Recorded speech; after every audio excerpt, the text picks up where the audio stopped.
TNI Angkatan Darat memastikan sebelum pemusnahan amunisi tidak layak pakai dilakukan, kondisi di lapangan telah aman.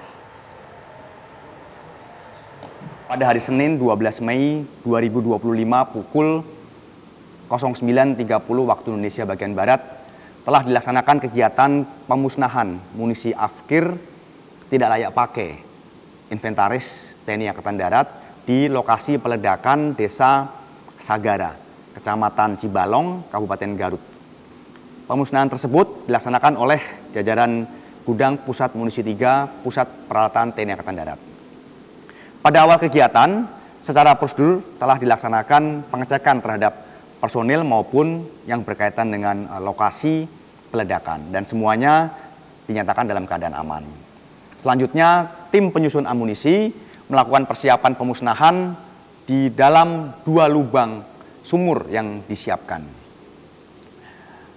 Setelah seluruh tim pengamanan masuk ke pos masing-masing untuk melaksanakan pengamanan dan setelah dinyatakan aman, kemudian dilakukan peledakan di 2 sumur yang ditempati oleh munisi afkir tersebut untuk dihancurkan. Dan peledakan di 2 sumur ini berjalan dengan sempurna dalam kondisi aman. Sedangkan di luar 2 sumur ini disiapkan 1 lubang yang peruntukannya adalah untuk menghancurkan detonator yang selesai digunakan dalam penghancuran 2 sumur sebelumnya, termasuk sisa detonator yang ada berkaitan dengan munisi afkir tersebut. Saat tim penyusun munisi menyusun detonator di dalam lubang tersebut, secara tiba-tiba terjadi ledakan dari dalam lubang yang mengakibatkan 13 orang meninggal dunia. Iya, ini membawa duka bagi kita semua, tapi kita coba akan ajak Anda untuk membarui informasi terkini seperti apa. Sudah ada rekan kami Taufik Hidayah langsung dari Garut, Jawa Barat. Taufik.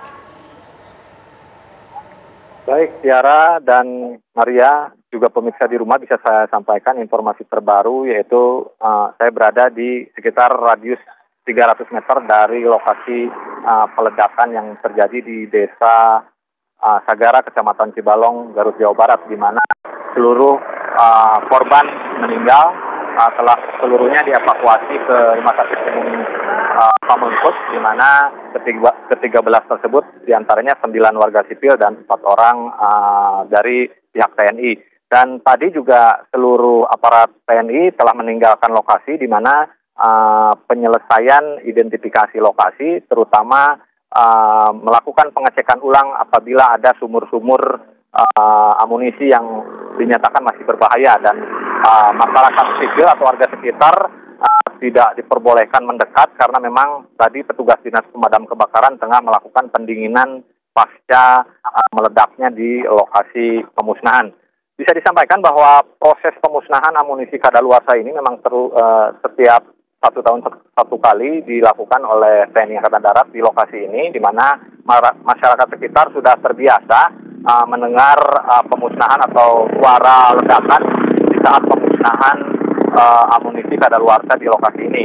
Memang tadi informasinya juga bahwa lahan ini merupakan lahan yang biasa digunakan oleh TNI, terutama lahan ini merupakan lahan milik BKSDA yang telah disewa oleh Kementerian Pertahanan, informasinya seperti itu.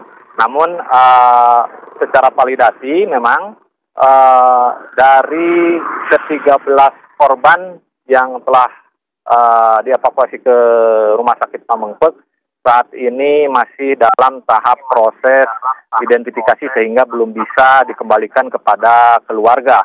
Dan bisa disampaikan juga rata-rata para korban ini, ke-13 orang korban terutama yang sipil ini, kondisinya sudah tidak utuh, sehingga perlu pencocokan data dari orang tua, kakak, adik, terutama keluarga, atau apakah betul korban ini merupakan anggota keluarganya, jangan sampai tertukar dengan korban lain. Demikian. Baik, Taufik, mungkin Anda juga bisa jelaskan ya sebenarnya wilayah di sana ini seperti apa? Karena dari 13 data korban yang kami terima, ini kan ada yang dari unsur TNI, juga ada dari warga sipil begitu. Mengapa bisa kemudian ini warga sipil berada di wilayah yang seharusnya mungkin tidak ada pemukiman di sana atau bahkan tidak ada aktivitas dari warga sipil di sana? Baik, bisa disampaikan bahwa lokasi ini merupakan area hutan karet, ya, artinya jauh dari pemukiman masyarakat, sekitar 2-3 km. Dan kenapa warga sipil hingga menjadi korban tersebut? Karena memang diminta untuk menjadi pekerja sebagai penggali sumur untuk amunisi kadaluarsa. Namun penyebab mereka menjadi korban hingga meledaknya amunisi kadaluarsa ini masih dalam tahap penyelidikan, apakah memang murni kecelakaan atau memang ada unsur lain. Karena tadi juga saya sempat berbincang dengan para keluarga korban bahwa 9 warga sipil tersebut sudah terbiasa diminta bantuan atau dipekerjakan untuk menggali sumur untuk mengubur dan meledakan amunisi kadaluarsa milik TNI. Demikian. Baik, lokasi di sana sudah disterilkan, sementara itu informasi yang bisa kita dapatkan begitu ya dari Taufik Hidayat. Terima kasih atas laporan lengkap Anda langsung dari Garut, Jawa Barat. Tentunya nanti kita akan perbarui kembali bagaimana kemudian perkembangan situasi di sana, Maria dan juga pemirsa.